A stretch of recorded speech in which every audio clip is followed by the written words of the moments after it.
Pemirsa menjelang Hari Raya Galungan, keberadaan LPG ukuran 3 kilogram kembali langka. Sejumlah pedagang kelontong yang biasanya menjual LPG melon ini mengaku tidak memiliki stok sejak beberapa hari lalu.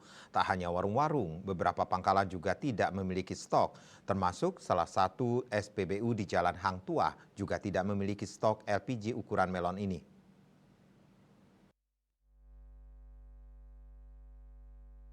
Dewi, seorang warga di Jalan Sedap Malam, Kesiman, Denpasar, mengaku kesulitan mendapat LPG ukuran 3 kilogram tersebut. Ia mengaku sejak Kamis lalu mulai kesulitan mendapatkan LPG di warung-warung yang biasanya menjadi tempat langganannya.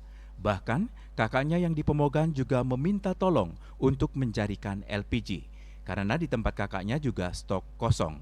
Hal yang sama juga diakui Ninengah Suryantini. Ibu dua anak ini mengaku sudah keliling mencari LPG 3 kilogram, semua kosong. Pihaknya sempat mencari di dua pangkalan LPG di Jalan Akasia 16, juga tidak ada stok. Beberapa minimarket yang didatangi juga tidak ada ketersediaan stok LPG. Kemudian setelah di dua pangkalan kosong, pihaknya mencoba mencari di SPBU di Jalan Hang Tuah, namun juga kosong. Bukan hanya warga Kesiman yang kesulitan mendapatkan LPG 3 kilogram tersebut. Agus, warga Banjar yang Batu Kau, juga mengaku tidak memiliki LPG untuk memasak. Bahkan sejak pagi ia keliling mencari LPG juga tidak dapat.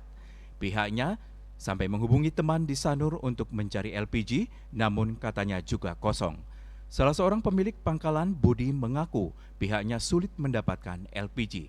Pihaknya mengaku hari ini baru dijanjikan dapat LPG. Asmara Putra, Bali Pos melaporkan.